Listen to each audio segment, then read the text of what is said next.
Si Snooki Serna ay pinanganak na may tunay na pangalang Maria Milagros Sumayaw Serna noong 4 ng Abril 1966. Siya ay nagmula sa isang pamilyang may malalim na ugat sa industriya ng sining dahil ang kanyang mga magulang ay kapwa kilalang personalidad sa mundo ng showbiz. Ang kanyang ama ay ang aktor at modelo na si Antonio B. Serna na mas kilala sa tawag na Von Serna na may lahing Pilipino-Espanyol. Ang kanyang ina naman ay tanyag na aktres noong dekada 50 at 60 na si Milagros Serna na mas kilala sa pangalang Mila Ocampo na isinilang sa lungsod ng Iriga, Camarines Sur. Ang kanyang mga lolo at lola sa bahagi ng ama ay sina Antonio Bon V. Serna at Maria Victoria S. Mercado. Lumaki siya kasama ang kanyang kapatid na lalaki na si Anton Serna at sa ilang bahagi ng kanyang kabataan ay nanirahan din siya sa kanyang tiyahin na si Eden. Dahil sa impluwensya ng kanyang mga magulang, hindi nakapagtataka na sa napakabatang edad ay maituon ang kanyang pansin sa mundo ng pag-arte. Nagsimula ang karera sa pag-arte ni Snooki Serna noong siya'y musmus pa lamang na 3 taong kulang. Ang kanyang unang pelikula ay ang kanyang pagganap noong taong 1970 sa ilalim ng pamagat na Wanted Perfect Mother na isang proyekto na naglunsad sa kanya bilang isang mahusay na batang artista. Ang pelikulang ito ay sinundan ng iba pang mga proyektong tulad ng My Little Angel noong taong 1975 kung saan ipinamalas niya ang kanyang likas na kagandahan, inosenteng alindog at kakaibang talento sa pag-iyak at pagpapakita ng emosyon.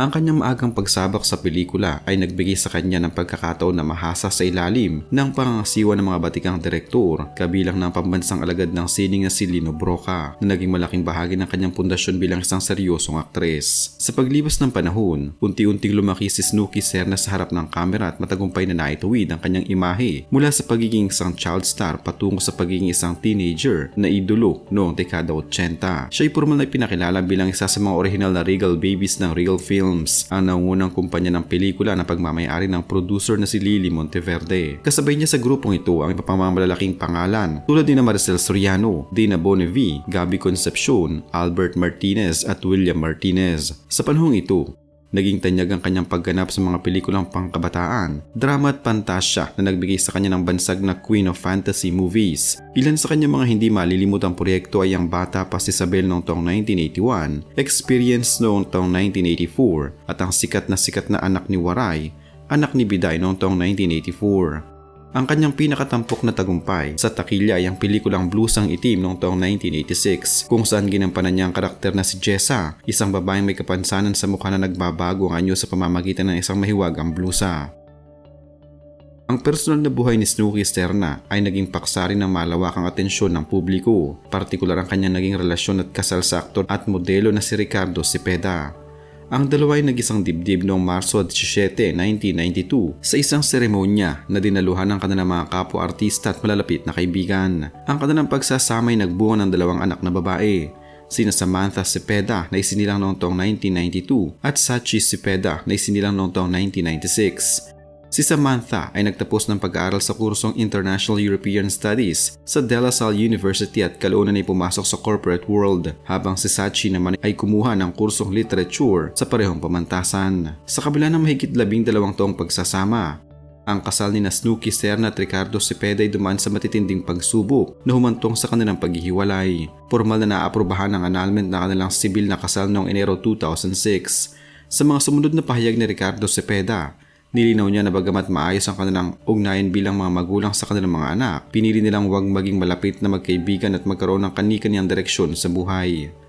Noong mga sumunod na taon, nagpakasal din si Snooki Serna sa bokalista ng rock band na Blue Jeans Junkies na si Nino Mendoza noong Mayo 2006 sa isang sibil na seremonya, ngunit ang pagsasamang ito ay mabilis ding natapos at nagbunga ng hiwalayan pagkatapos ng ilang buwan.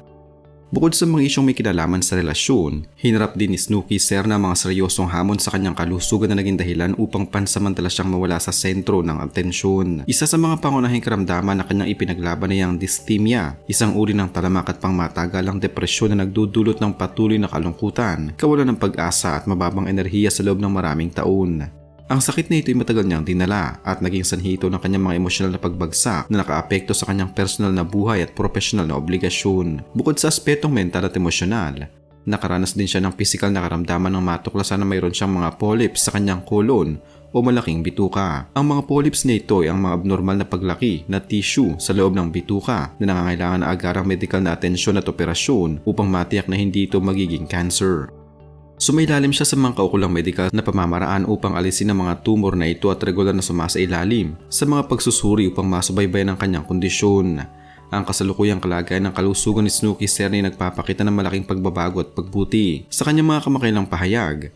Binigyang diin niya na siya ay ganap nang nakarecover mula sa kanyang mga pisikal na karamdaman at patuloy na pinangangalagaan ng kanyang mental na kalusugan. Ang kanyang pakikipaglaban sa dysthymia ay naging matagumpay sa tulong ng kanyang tamang medical na payo, suporta ng pamilya at ang kanyang malalim na pananampalataya.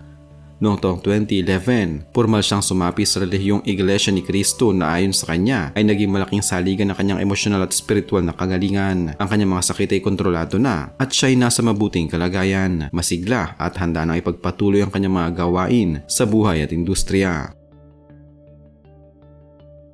Ang mga pinakahuling balita ukol kay Snooki Serna ngayong taong 2026 ay nagpapatuloy na siya ay aktibo at muling nagbabalik sa kanyang unang pag-ibig, ang pag-arte sa telebisyon. Matapos ang halos isang taon na pansamantalang pagliban sa pag-arte upang ito ng kanyang pansin sa paggawa ng mga video sa kanyang YouTube channel o vlogging, opisyal siyang nagbalik telebisyon. Siya ay kasama sa pinakabagong teleserye ng GMA Afternoon Prime na may pamagat na House of Lies na nagsimulang umere noong Enero 19, 2026. Sa seryeng ito, ginagampanan niyang karakter na si Evelyn Castillo, isang matindi at makatotohanang papel kung saan ang kaeksena niya sina Beauty Gonzalez, Chris Bernal at Jackie Lou Blanco. Bukod dito, naging kapansin-pansin din ang kanyang pagganap noong taong 2025 sa seryeng My Father's Wife kung saan muli niyang nakasama ang kanyang dating katambal na si Gabby Concepcion. Sa aspeto naman ng kanyang buhay pag-ibig, napaulot na masaya at matatag ang kanyang 10 taong relasyon sa kanyang kasintahan na si Ramon Villarama. Bagamat inihayag niya na wala pa silang planong magpakasal sa kasalukuyan. Noong panahon ng paglamlam ng karera ni Snooki Serna sa mga panahon na nagkaroon siya ng mga problema sa kanyang buhay pag-ibig, sinubukan din niyang pumasok sa ibang larangan tulad ng pagiging tagapagbalita sa IBC Express Balita, pagiging pangalawang pangulo sa isang kumpanya ng ari-arian at pagtatayo ng isang paaralan ng pelikula sa lungsod ng Cabanatuan. Ngunit ang mga itinatag na negosyong ito ay hindi rin nagtagal. Ang kanyang paglipat sa relihiyong Iglesia ni Cristo noong taong 2011 ay hindi lamang nagdulot ng pagbabago sa kanyang personal na pananaw, kundi nagbukas din ng mga bagong pinto para sa kanyang karera. Dahil sa kanyang debosyon at husay sa pagpapakita ng magandang halimbawa, naging madalas ang kanyang paglahok sa mga proyektong pang-media ng Net25, ang himpilan ng telebisyon na pinatatakbo ng mga kaanib ng kanyang relihiyon. Ginamit niya ang kanyang talento upang maging host ng mga mahalagang okasyon at maging bahagi ng mga programang nagtataguyod ng mga positibong aral. Ang aspetong ito ng kanyang buhay ay nagpapakita ng isang artista ay maaaring makasumpong ng bagong kabuluhan sa labas ng tradisyonal na mundo ng komersyal na showbiz, kung saan ang halaga ng isang tao ay hindi lamang sinusukat sa kinikita sa takilya, kundi sa kanyang kontribusyon sa komunidad. Matapos ang maagang kabiguan sa pag-ibig, ang pagpili sa isang relasyon na tumagal na ng 10 taon ng walang pressure ng kasal ay nagpapahiwatig ng kanyang bagong prioridad, ang kapayapaan ng isip at ang tunay na pagkakaunawaan. Ang kanyang mga anak na sina Samantha at Sachi ay malalaki na at may sarili na ring mga landas na nagbibigay kay Snooki Serna na higit na laya na ito ng kanyang natitirang lakas sa mga bagay na tunay na nagpapasaya sa kanya. Ang kanyang buhay isang paalala na ang tagumpay hindi lamang nasusukat sa simula ng isang karera kundi sa kung paano tinatapos at ipinagpapatuloy ang paglalakbay sa kabila ng mga dinalang sugat at pagsubok.